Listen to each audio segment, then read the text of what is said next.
Coffee Hour. I'm Sarah Gulseth. It is Wednesday, I believe, June 26th. Andy is not in studio with me today. He is still on vacation, and he usually tells me what day it is. So I'm looking at my computer, and I hope it's not lying to me. It is Wednesday, June 26th. It is an exciting morning in the Lutheran Church Missouri Synod. We will be hearing an announcement about the presidential election sometime today. So be on the lookout for that at lcms.org, and also we'll share it on our Facebook as soon as it's announced. We'll be sharing that information. Andy's still on vacation today. He should be back hopefully tomorrow if all goes well.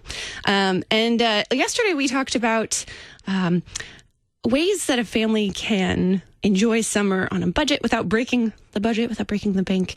And one of those things for me, growing up in an engineering family with two older brothers, STEM activities are something that I really enjoy, that I enjoy sharing with my niece and nephews. So we're going to talk a little bit about STEM, what STEM is, and how you can do that with your family. And then in the second half today, we're going to talk about another activity, or maybe more of a habit that families can either get back into or start new, the family altar.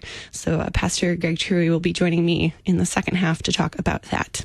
Thanks to our underwriters, Concordia University, Wisconsin, for your support of the Coffee Hour. You can find out more about them at cuw.edu. Live Uncommon. Joining me by phone to talk about STEM activities and what those are is Nikki Kueck, principal at Faith Lutheran High School of Central Texas. Thanks so much for joining me today. Thanks so much for having me on. So the reason I asked you, I don't think I told you this before I asked you, but I was seeing all of these great STEM activities happening at Faith Lutheran on your social media accounts. And I was like, that's a really cool idea. So even though maybe those opportunities have passed, talking about STEM is really cool. For me, it's something that I've really grown up with. So first, what is STEM? By definition, STEM is science, technology, engineering, and math. What that translates to me, especially for younger students, is a lot of hands-on activities, experiments to where they get to use the scientific method of evaluating a problem, how they can solve it, and then testing ways of actually solving that problem. And then also evaluating at the end, did it work? What could I do differently next time? I have children of my own, and that really helps them with their problem-solving skills to evaluate some of those things that go in with what we do in STEM. Absolutely. Why are STEM activities good for kids? Why is it important for them to be able to work through that scientific process? Well, all of us in our daily lives encounter problems, and we need to have those problem-solving skills in order to solve those problems. I think that's first and foremost. But in addition to that, it helps them explore God's creation, what God has given to us, and it also gives them a chance to learn in a different means, maybe from a classroom setting with hands-on touching or mixing the chemicals or whatever it is that they're doing. They get to actually do the project themselves or do it themselves. And then last but not least, it's fun. I mean, I don't know of many kids that don't enjoy trying these different experiments, and they have fun with it. And that's really what learning's all about. Absolutely. Yeah, science can be fun. What about the kids that think that science is boring? There's always a few of that, but after we've had them for a few days with STEM camp, I'm pretty sure most of them have changed their mind. We really try to do a variety of projects that aren't all the same type of thing, and there's so many different avenues and aspects of science that there's something that everybody will enjoy, whether it's life science or chemicals through chemistry or the math side of it and physics. I mean, there's so many different avenues that students can really find something they maybe enjoy over another aspect. Yeah, absolutely. Yeah, math isn't my strong suit, but like the biology stuff and the experiments with chemicals to make things like glow and blow up, those are always really fun to do. Yeah. What are some of the examples of things that kids are able to do across the wide spectrum of scientific things? So We hosted STEM camp last week at Faith Lutheran High School, and we did a variety of different projects. For like the chemistry side of things, we made slime. And I know some parents are very hesitant to make slime because it's messy, but I equated it to the kids of, well, you can also make cookies or brownies, and that's really a chemical reaction. You're mixing different ingredients together and getting an end result. So that's something that may be more enjoyable for parents to make as cookies at home, but still talking about how these different ingredients mix together to make a final product is really cool. In addition to that, we also did some physics stuff where the students had to build bridges. They were given a task to build a bridge to cover a certain expanse, and it had to be able to hold a certain amount of weight, and they did that. And we just used simple popsicle sticks and Elmer's glue. That's all it took. It does take a little dry time, but the students were able to do that, and everybody's bridge was successful. And yet not every single bridge looked the same. They were all very unique and different. So what they brought to the table was different than everybody else's. We did some bottle rocketry stuff. So they used just 2-liter bottles, and we put a little bit of water in them. We put fins on them and cones on the top, and we built a launcher, and we let the students launch off their rockets, and that was really cool for them to do as well. We did an egg drop. So we gave them a variety of materials to build something to keep an egg safe if we dropped it from a 24-foot ladder. And some of them were successful, some of them were not. So that one's a little bit more of a messier project, but it's okay. They had a lot of fun with it, and a few of them even went back and rebuilt what they had started with and tested it again. And some of them were more successful the second time, which is ultimately what we were going for with that, is getting them to that successful point, trial and error. And so that's a few of the projects we did. There's a variety of more, but I don't want to talk about those the remainder of our time.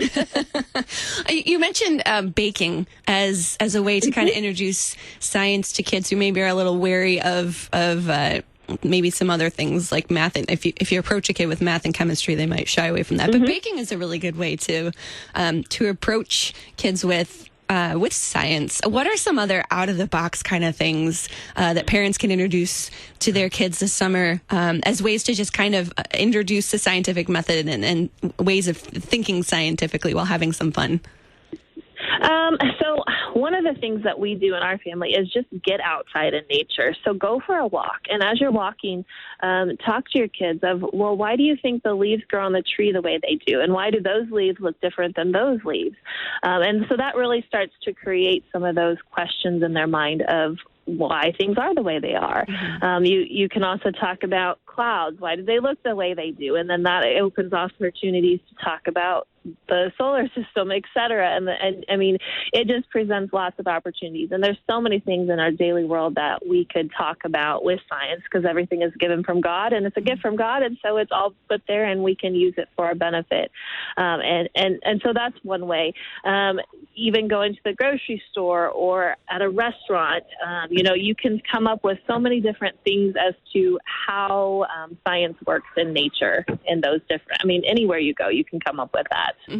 Absolutely. What about for kids who love to read about science or about space? Do you have any good either resources for parents to read about so they can explain things well to their kids, or good books for kids to read?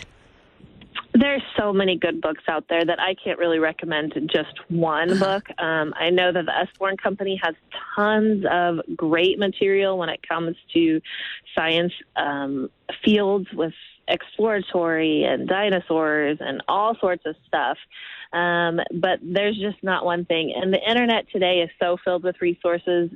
That's where we tend to go to get a lot of our projects that we did for STEM Camp, was just go to the internet and see what people have trialed and errored and what has worked for them. And then that helps us kind of narrow our search for what would work for students as well.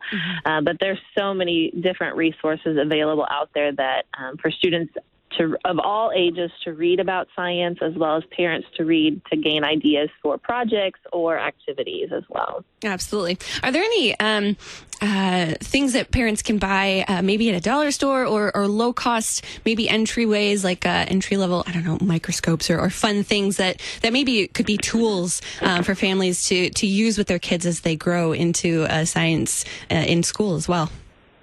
Right. So some of our basic projects that we used really included glue, popsicle sticks, cardboard, really a lot of recyclable materials is what we tried to use, things that would otherwise probably get thrown in the trash or put in the recycling bin. We try to use those for a lot of our projects just because we're teaching recycling as well. And so that's another great thing. But in addition to that, glue is always a great thing to have on hand for most of these projects that you do. You can also use tape, duct tape. That's a great friend when you come to some of those projects that we do. But otherwise, I can't think of anything too much off the top of my head that would be like must-have. I mean, calculators and rulers are also very important, especially for the older group as they start to get into knowing how to operate a calculator and use and understand the measurements that come behind a ruler. And because we did one project that was just a simple tinfoil tower. So we gave them a box of tinfoil and we said, build a tower the tallest you can. Well, if you've ever worked with foil, it works great, but it doesn't actually go up very tall. It's just not structurally strong. So that was a good challenge for them to take that box of tinfoil, and then we used the rulers for them to measure how tall theirs was, and we let them tear it down and start from scratch a couple of times just to see what type of base and what type of project would work best for that. That sounds really fun. I might go home and do that tonight. It was fun. Well, thanks so much, Nikki, for joining me today to talk a little bit about STEM. Hopefully parents can enjoy some STEM activities with their kids this summer. Nikki Kueck, principal at Faith Lutheran High School of Central Texas. Thanks so much for joining me on the Coffee Hour. Thanks so much, Sarah. Have a great day. You too.